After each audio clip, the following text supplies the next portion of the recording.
नमस्कार साथियों, स्वागत है एक बार फिर से आपका श्री श्याम ऑर्गेनिक्स में। साथियों, आज हम आपसे बात करने वाले हैं कि हमने एक स्टेप पूरा कर लिया है, दूसरा स्टेप पूरा कर लिया है, तीसरा स्टेप पूरा कर लिया है। साथियों, अब ये वीडियो होने वाली है फोर्थ स्टेप में, जिसमें साथियों हम आपको बताना चाहते हैं कि वर्मी कंपोस्ट बेड जब गोबर ठंडा हो जाता है तो हमने पिछले वीडियो में आपको बता दिया है कि गोबर को ठंडा कैसे करते हैं और किस प्रकार से वर्मी कंपोस्ट का सेटअप करते हैं और वर्मी कंपोस्ट में कौन कौन सी बातें सावधानी रखनी चाहिए। ये अगला वीडियो हम आपके लिए बनाएंगे। साथियों, तो बने रहिए आप हमारे साथ लास्ट तक। मैं अमित कुमार एक बार फिर से श्री श्याम ऑर्गेनिक्स में आपका स्वागत करता हूँ।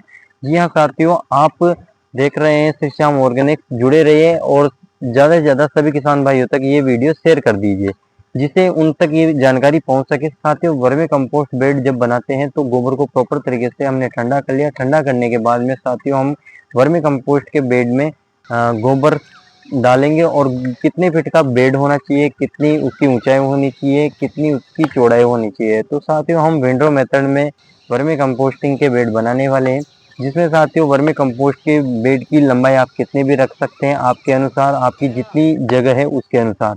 साथियों, चौड़ाई की अगर मैं बात करूं तो 2 फीट अपने बेड की चौड़ाई होनी चाहिए, जिससे हम जब भी खाद की लेयर निकाले तो हमें आने जाने का रास्ता होना चाहिए, तो उससे एक प्रॉपर डायरेक्शन हमें मिलता रहेगा, जिससे हम साथियों जब भी खाद निकालेंगे तो हमें कोई किसी भी प्रकार की समस्या ना होगी। पानी देंगे या खाद निकालेंगे या उसको घास फूस से ढकेंगे या ग्रीन नेट से ढकेंगे। और सिंपल तरीके से मैंने आपको बताया कि इस प्रकार से आप बेड बना सकते हैं।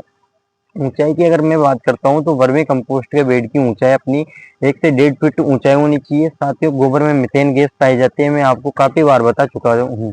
साथियों, वर्मी कंपोस्ट के बेड में जब मीथेन गैस पाई जाती है तो उसको ठंडा करने के लिए अपन बेड में पानी देते हैं, तो 1 से 1.5 फीट के बेड में आसानी से पानी चला जाता है, तो हमारा गोबर ठंडा हो जाता है और केंचुए अपना कार्य करना शुरू कर देते हैं। केंचुए उनको पानी देना बहुत ज़्यादा जरूरी है। अगर उनको उचित मॉइस्चर, उचित नमी मिलेगी तो वही अपना कार्य जल्दी से करेंगे और अपना जो वर्मी कंपोस्ट है वो जल्दी से तैयार होगा। तो साथियों, इस प्रकार से आप वर्मी कंपोस्ट की बेड बना सकते हैं। और मैं अब दूसरी स्टेप में बताता हूँ कि अपना जो गोबर है वो ठंडा हो गया। ठंडा होने के बाद में हमें गोबर को, जो हमारी तसले होते हैं, तगारी होते हैं या जो हमारा टप होता है, उसकी सहायता से ही हमें जो वर्मी कंपोस्ट के बेड है गोबर को पावड़े की सहायता से हमें भरना चाहिए। उसके बाद में उस गोबर को एक जगह डंप करना है। वो साथियों अपना जो गोबर होता है वो जमता नहीं है।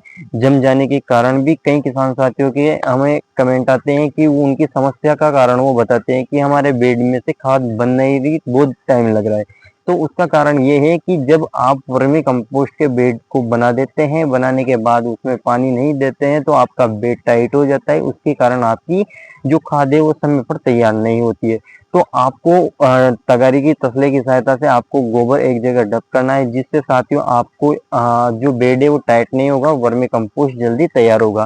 साथियों, वर्मी कंपोस्ट हमारी 30 से 35 दिन में तैयार होने लग जाती है। फर्स्ट लेयर निकाल लेते हैं, सेकंड लेयर उसके बाद में 40 से 50 दिन में निकाल लेते हैं और थर्ड लेयर हम 60 दिन के अंदर कंप्लीट कर देते हैं। इस प्रकार से हमारा वर्मी कंपोस्ट 60 से 70 दिन में कंप्लीट हो जाता है, तैयार हो जाता है, अगर हमने अच्छा रख रखाव रखा है तो। अगर नहीं रखा तो 90 दिन में हमारी वर्मी कंपोस्ट तैयार होती है। साथियों, इस प्रकार की सामान्य जानकारियों से जुड़े रहने के लिए आप हमारे यूट्यूब, इंस्टाग्राम, फेसबुक चैनल से जुड़ सकते हैं।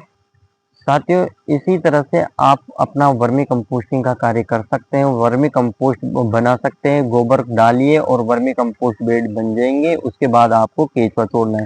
अगले वीडियो में साथियों अब हम आपको बताएंगे कि वर्मी कंपोस्ट के जो बेड होते हैं उन पर केंचुआ कल्चर कैसे छोड़ते हैं। तो साथियों, आशा करता हूँ, उम्मीद करता हूँ आपको मेरे द्वारा बताई गई जानकारी पसंद आई होगी। शुक्रिया साथियों, धन्यवाद। जय श्री श्याम।